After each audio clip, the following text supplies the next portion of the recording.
Welcome to Sundar shots. ప్రధానమంత్రి నరేంద్ర మోడీ అర్ధరాత్రి అడావిడిగా camera ముందుకు వచ్చి మాట్లాడినాడు. సడన్ గా దేశానికి భయమైంది. ఎందుకంటే మొట్టమొదటిసారి ఆయన అర్ధరాత్రి కెమెరా ముందుకు వచ్చి మాట్లాడినప్పుడు నోట్ల రద్దును ప్రకటించిండు. నోట్ల రద్దు చేసిన విధ్వంసం మామూలుది కాదు కదా.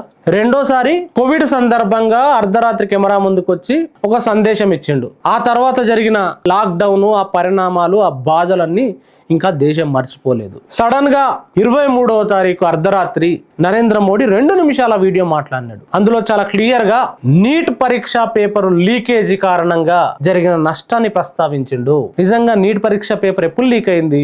మే 3, 2026, అంటే సరిగ్గా 3 నెలల కంటే ముందు ఎన్టీఏ లీక్ అయిందని యాక్సెప్ట్ చేసి మే 12వ తారీఖు ఆ పరీక్షను రద్దు చేసినట్టు ప్రకటించింది. మళ్ళీ రీనీట్ కూడా జూన్ 21వ తారీఖు జరిగింది.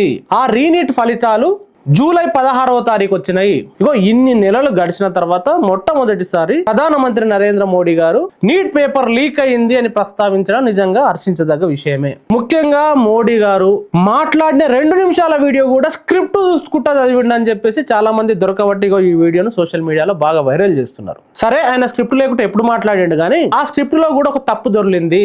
ఎవడు రాసిచ్చిండో గానీ రీనీట్ ఫలితాలు జూలై 19వ తారీఖు వచ్చినాయని చెప్పేసి అంటున్నాడు. ఒకసారి మీరు కూడా వినండి. और अभी 5-6 दिन पहले 19 तारीख को रिजल्ट भी आ गया. ఆఫీషియల్ గా జూలై 16వ తారీఖు నాడు రీనీట్ ఫలితాలు వచ్చినాయి. నిజంగా మోడీ గారు ఇందులో స్టార్టింగ్ లో ప్రస్తావించినట్టు నీటు పేపర్ లీకేజీ పైన కానీ విద్యార్థుల భవిష్యత్తు మీద మేము చాలా సీరియస్ గా ఉన్నాం, చాలా క్లోజ్ గా మానిటర్ చేస్తున్నాం అని చెప్పిండు. ఇంత క్లోజ్ గా మానిటర్ చేస్తుర్రా? ఇంత సీరియస్ గా ఉన్నారా? ఇది నెగ్లిజెన్స్ కాకుంటే ఏంటి? ఏమనాలి దీన్ని? సరిగ్గా వారం రోజుల క్రితం రిలీజ్ అయిన ఫలితాల తేదీ మీకు గుర్తు రాకుంటే మీరు ఎంత క్లోజ్ గా మానిటర్ చేస్తున్నట్టు?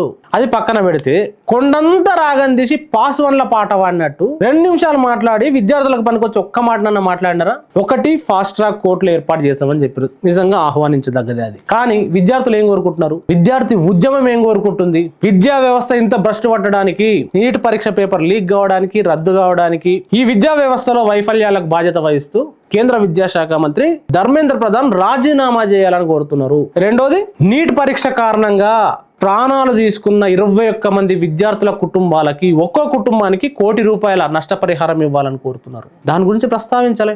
20వ తారీఖు నాడు పార్లమెంటు సాక్షిగా విద్యార్థులపై లాఠీలు జులిపించినారు. వాళ్ళ రక్తం కళ్ళ చూసినారు. మహిళలను, అమ్మాయిలను అడ్డగోలుగా దాడి చేసి అసభ్యంగా తాకి వికృత చేష్టలు చేసినారు.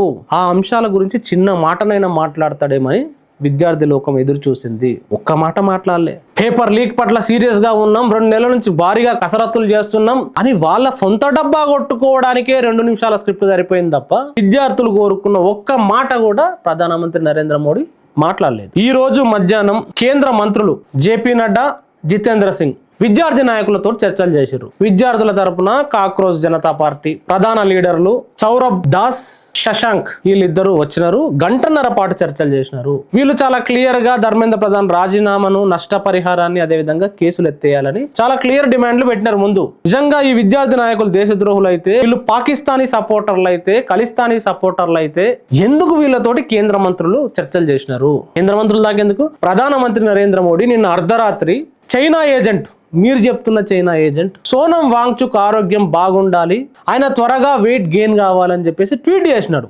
మీరు రోజు ఆయనను చైనా ఏజెంట్, ఒక అర్బన్ నక్సలైట్లు, ఒక దేశద్రోహి అని ఎంత పెద్ద ఎత్తున ట్రోల్ చేస్తున్నారు. మీ మీడియా, మీ సోషల్ మీడియా, మీ ఐటీ సెల్లు, మీ వాట్సాప్ యూనివర్సిటీ అందరూ నెత్తి నేరు కొట్టుకొని మొత్తుకుంటుంటే ప్రధానమంత్రి అగో మీరు చెప్తున్న చైనా ఏజెంట్ త్వరగా కోలుకోవాలని, ఆయన జల్దీ వెయిట్ గెయిన్ కావాలని, ఆయన ఆరోగ్యం బాగుండాలని బహిరంగంగా ట్వీట్ చేసిండు. ఎందుకు? నిజంగా ఆయన దేశద్రోహి అయితే ప్రధానమంత్రిగా ఉన్న నరేంద్ర మోడీ గారు ఎందుకు ఆ ట్వీట్ చేసినాడు? నిజంగా ప్రశ్నించిన వాళ్ళందరూ దేశద్రోహులేనా? గతంలో రైతు ఉద్యమం జరిగింది. రైతు ఉద్యమం పైన కూడా వీళ్ళు ఖలిస్తానీలు, పాకిస్తానీ సపోర్టర్లు, అర్బన్ నక్సలైట్లు, దేశద్రోహులు అనకూడని మాటలన్నీ ఇవే మాటలు అన్నారు. మళ్ళీ ఇప్పుడు విద్యార్థుల పైన కూడా అవే కామెంట్లు చేస్తున్నారు. గతంలో ఏ మేధావులు మాట్లాడినా, ప్రతిపక్ష నాయకులు మాట్లాడినా, ఎవరు మాట్లాడినా వాళ్ళను దేశద్రోహి, ఖలిస్తానీలు, పాకిస్తాన్ ఏజెంట్లు, అర్బన్ నక్సలైట్లు. స్క్రిప్ట్ మాత్రం మార్తలేదు. ప్రధానమంత్రి నరేంద్ర మోడీ కూడా ఎప్పుడు టెలిప్రాంప్టర్ లో చదివేటోడు ఫస్ట్ టైం ఫోన్ లో స్క్రిప్ట్ పెట్టుకొని చదివిండు. మీ స్క్రిప్ట్ ఎందుకు మారతలేదు. ఇంకా మారరా మీరు? ప్రశ్నించిన ప్రతి ఒక్కరు దేశద్రోహుల? భారత రాజ్యాంగం ప్రకారమే ప్రశ్న అనేది ప్రాథమిక హక్కు, రాజ్యాంగం ఇచ్చిన హక్కు. అలాంటి హక్కును ఉపయోగించుకుంటే వాళ్ళు దేశద్రోహులు ఎట్లయినారు? ప్రజలారా విన్నారు కదా, మీరు కూడా ఈ అంశం పైన స్పందించండి. Thank you very much. చూస్తూనే ఉండండి ట్విట్టర్.